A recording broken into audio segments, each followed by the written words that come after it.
What's up guys, Sub-Zero here with a video, or a duel, between 01234 and Digidemon. Interesting aim on 01234 part. This is going to be an OCG game.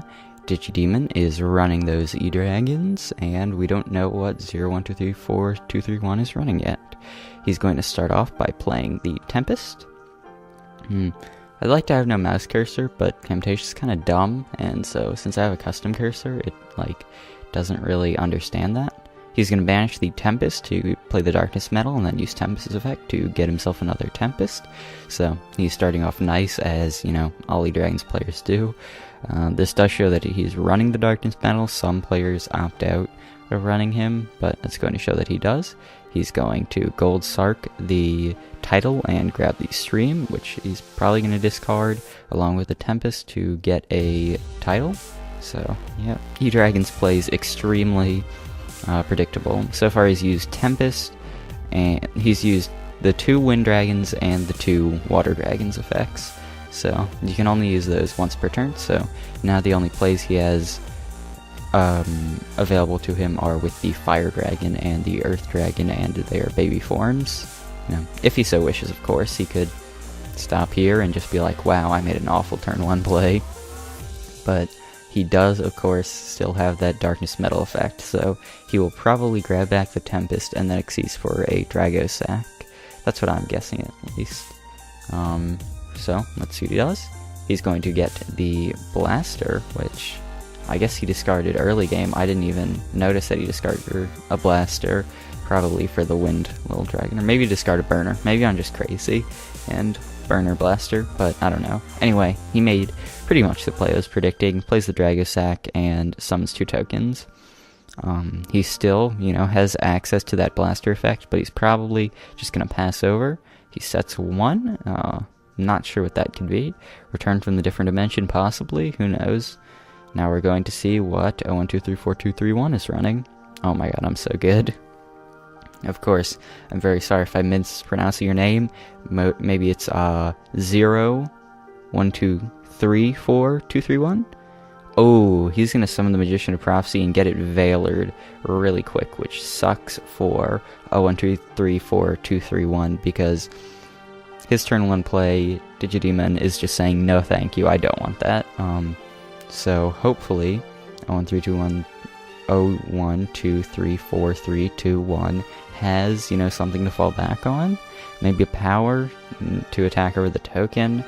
Maybe he has, a Judgment Day and his secrets in his hand, or I guess now it's just a Judgment in the TCG. But we're OCG, so it's Judgment Day. Oh, he does have that Priestess.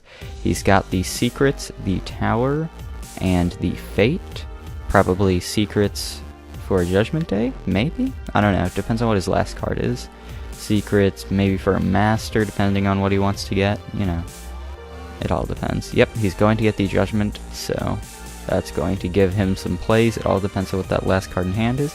He's going to activate the Judgment, get the token for Judgment. I would usually just leave that in Monster Card Zone, but he's probably not going to fill his Spell Trap Zone, so there's no reason not to put it there. Now we'll probably activate the Grand Spellbook Tower, and whatever that last card was, that was Fate. He might activate that to get rid of that back row, maybe? I'm not really sure. Probably not, but you never know. It all depends on what that last card in hand is. The card he is not shown yet, the only card that is unknown to us is that card that is not the Spellbook of Fate. That could definitely turn things around, or could be, just meh. It all depends on what it is. If it was like another Magician, then he's kind of in a bad spot. But if it was something like a Master, then he would be in a great spot. It's not going to end up being something too influential. He's just going to use the Magician and the Priestess to attack her with the 2 tokens, and then activate the Spellbook of Fate during the main phase, banish both of those to flip Magician back face down, so that's a very nice little play, and then maybe banish the Fate to pop the Darkness Metal. That's what I'm guessing, and yep, that's what he's going to do. He's made a nice little counterplay against this E-Dragons player, he hasn't been able to bring out too much this turn. He only got 2 counters on Judgment, but he's been able to wreck his field, so he will pretty much only have access to the spellbooks, or not the spellbooks, the E-Dragons Engrave. Now, Digidemon does still have that back row, which could be a return from the different dimension, and that 1 counter on Gold Sarcophagus, so next standby phase he's going to be getting back his title. Right? I'm pretty sure. Yes, of course. I'm so good. So he does still have the Drago Sack. He could, you know, launch a token to pop the Priestess, definitely, if he wants to. But then again, 1, 2, 3, 4, 2, 1 could do something interesting like, oh, you pop my Priestess? Oh, he's going to pop itself or sacrifice? Yeah, he's going to launch itself to destroy the Magician. Not sure why he didn't just summon tokens and pop, because I don't think you need materials to pop cards, so not really sure what was going through his mind with that play there. But maybe it was for the best. He wanted a clean field for some reason. He didn't want those tokens clogging his plays up if he wants to make something big. All that we know now is that Magician is gone. 1, 2, 3, 4, 2, 3, 1 has a good hand going. You know, he's got that Secrets and that card that we don't know, and then that other card that he added that I don't remember.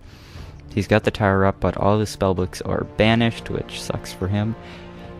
Can tower add monsters? You know, because I know this guy has spellbook in his name. Spellbook spell card, so no. Tower cannot return Spellbook Magician, despite the fact that, you know, you can search out Magician with secrets and stuff like that.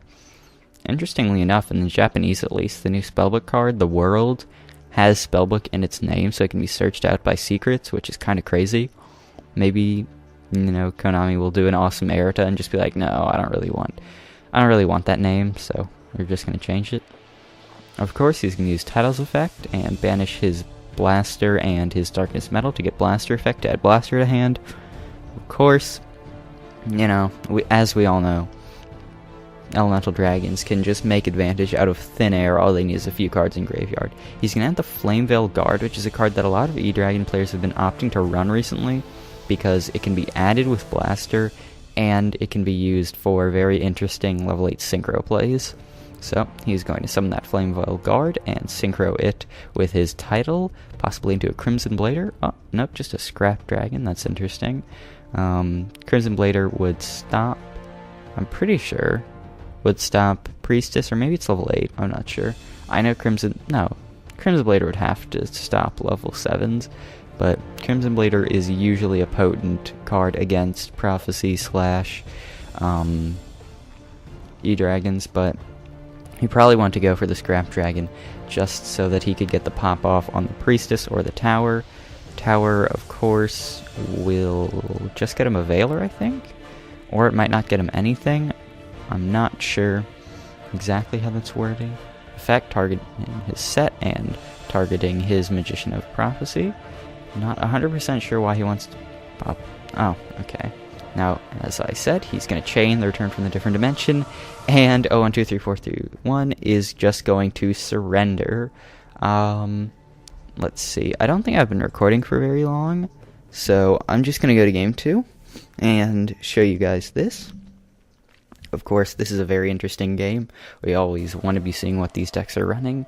Digidemon is, you know, probably very aware what's going on with the meta, as this Flameveil Guard thing has been a pretty new trend. So it's very cool to see players experimenting with Elemental Dragons in new ways, not just saying we've perfected the deck, you know, we had this lad play, we're done, we're good, but, you know, making new decks that it's sort of meta, making a meta deck more meta by giving it plays that counter itself, you know, because you're going to be seeing a lot of E-Dragons in the OCG. So, very cool. Prophecy player 01324231 has already sided, and Digidemon just finished siding.